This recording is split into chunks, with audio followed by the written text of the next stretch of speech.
Today we're going to be looking at working out and weight training for guys who are 40 plus. So as you get older, some changes happen which are natural. So guys have less testosterone and less growth hormone. So these two things regulate our metabolism, which is how fast or how slow we put on weight, and also our ability to build muscle. Personally, I found when I hit my late 30s, it was more difficult to build muscle.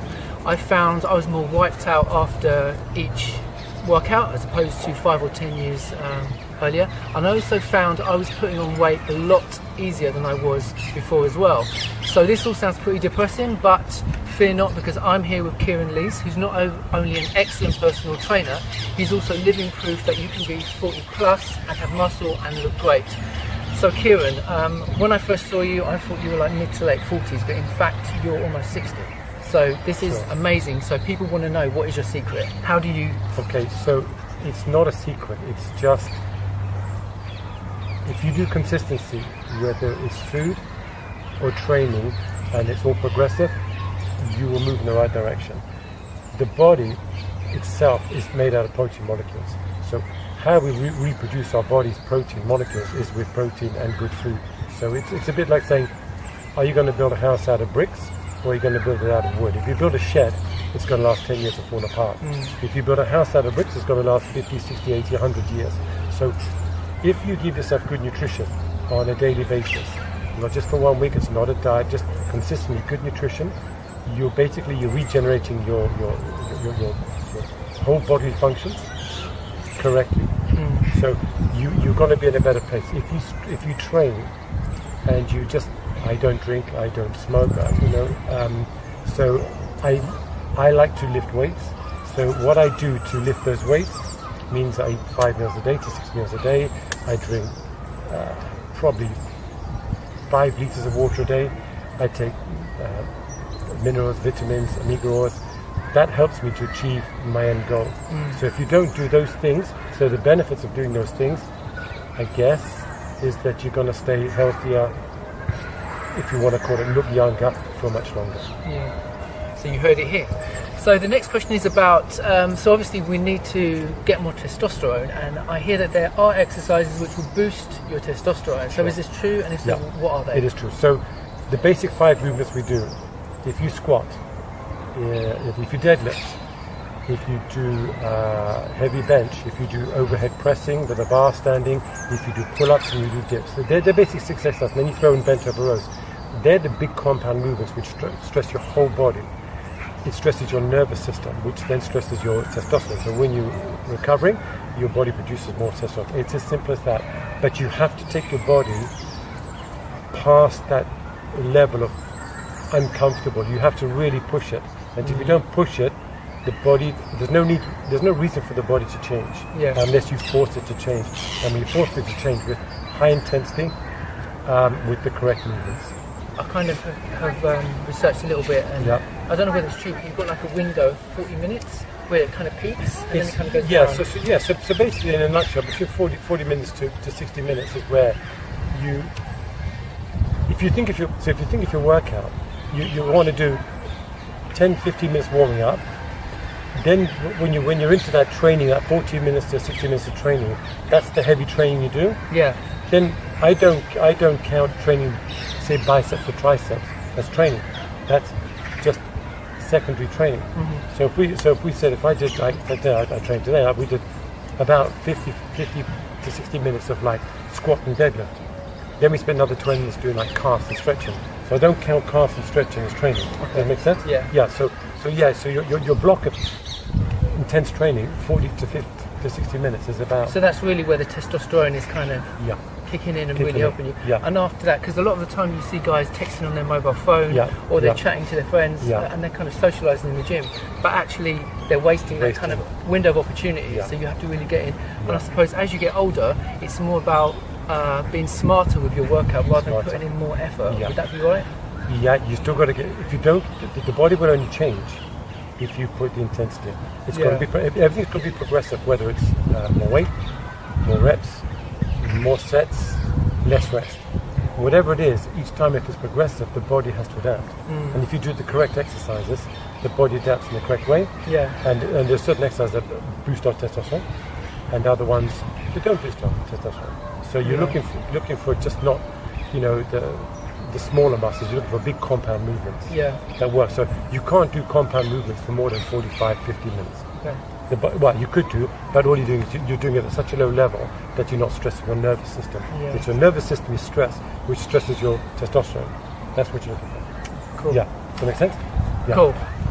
And that kind of leads me on to another question: is as guys maybe get into middle age, are they more prone to injury? Should they be stretching more before they start a workout, or does this go for everybody? Sure. We lose collagen. We have 50% collagen, so the collagen in your muscles and your ligaments decreases. Therefore, if you've got less collagen in the ligaments, the tendons, the muscles, they're more susceptible to tearing. Okay. So, for instance, if I take if I'm going to do bench press, I'll do the bar. I'll do 20 reps with the bar. My second set will be 20 reps with the bar again. I'll put 5 kilos on the side. I'll do 15 reps with the bar. Then I'll put 10 kilos. I'll do 10 reps with the bar. So I've done 20, 40. So I've done 70 or 80 reps before I even start training. Then I'll go to my working set, and I'll do if I'm doing my heavy sets, I'll do 5 sets of 5, and then 1 set of 10. If I'm doing my light, I'll just do 10 to 15 reps for 4 or 5 sets. I like to do less exercises, but more intensity on a few exercises, if that makes sense. Cool. And guys in middle age often get a belly and lots of fat where they don't want it to be. So it seems to be easier to put on weight, but more difficult to lose that weight. So what is the best way that kind of middle-aged guys can lose weight? Is it swimming or running machines? Okay, so if we look at why we gain weight, the first principle is because our testosterone level is coming down and our cortisol levels are going up. Our estrogen is a ratio between estrogen and the testosterone gets closer. So we're more susceptible of gaining weight. It's our body's way of basically getting us ready for old age, because it's telling us we don't need muscle because we don't do all the things we used to do. So how you counteract that? If you do the big basic exercise, you keep your testosterone level high, and by lifting weights intensely, you burn the cortisol out your body. And it's cortisol that encourages body fat. And cortisol likes to sit around the mid-range here. So we tend to keep it more. If you look at long distance running, or just this low impact stuff you see people in the gym on the running machines, they're basically doing two things. Yes, they're burning calories, but they're actually reducing their muscle and reducing their testosterone. So overall, they're going to struggle because their body's going to hold on to the fat, gets rid of the muscle, and the cortisol levels are high. So by lifting weights intensely, you increase the testosterone, the cortisol levels come down, the body fat comes down. Yes, as we get older, we hold more body fat. And so you have to be careful that, do we want a six-pack? When you're 20, 30, it's easy. To have a six-pack when you're 40, 50, or like me, maybe 60, it's harder. If I'm in pretty good shape, I don't do any cardio, but I do lots of HIIT training and lots of lifting weights. So if I want to have a proper six-pack, I'm 95 kilos, so I'm going to have to come down to probably 85 kilos, which I don't want to do because I like lifting weights. My endorphins are from lifting weights. So the benefits of just lifting weights and eating clean is the best way.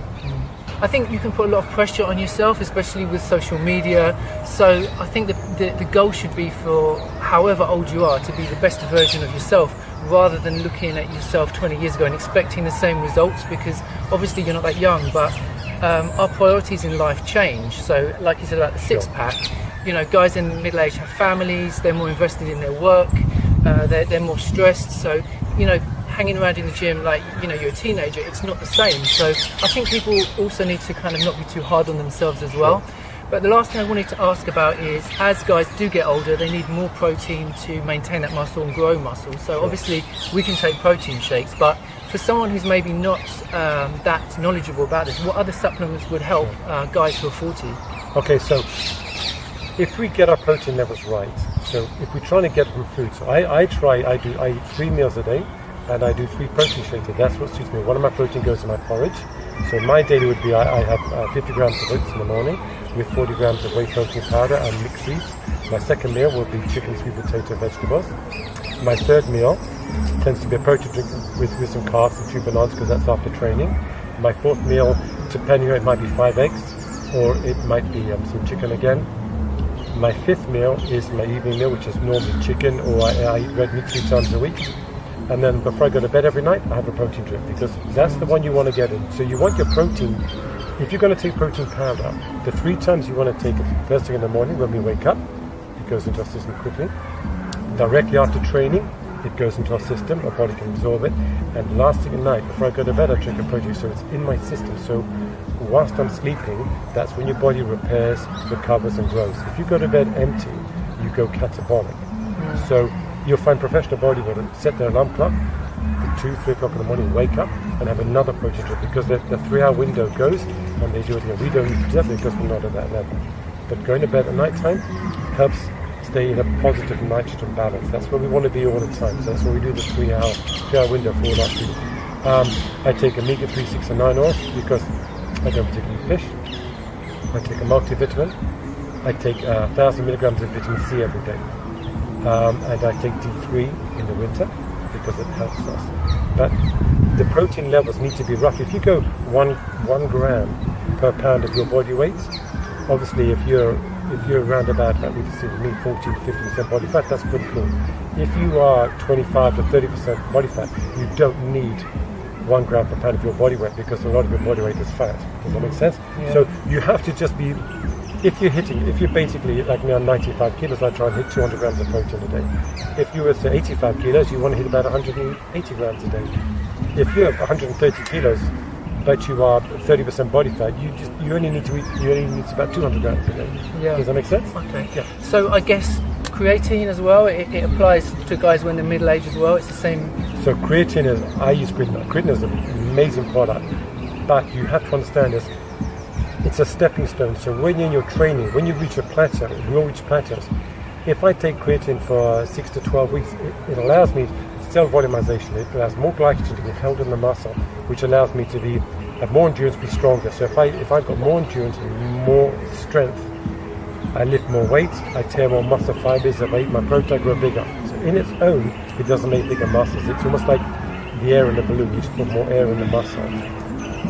So it helps us over that stepping point. But at some point you need to, it's one of those products where it's great, but you don't stay on it. Otherwise, it's a bit like, I don't drink pre-workouts, never drunk a pre-workout, but I drink coffee. So if I have too strong coffee for a trainer, I get a stimulant. If I'm drinking coffee all day, I'm already here, I don't get the stimulant. So creatine is good. I would say creatine works with people whose body fat levels are around about 15% lower and lower. If you're too high, it just makes you too watery. Okay. And you were saying vitamin D that you take as well? Did you say? I take a D3. Just because basically D3 comes from the sun. It's just a well-being vitamin, and most people, if they had a blood test through the winter, they'd find that their D3 is really low.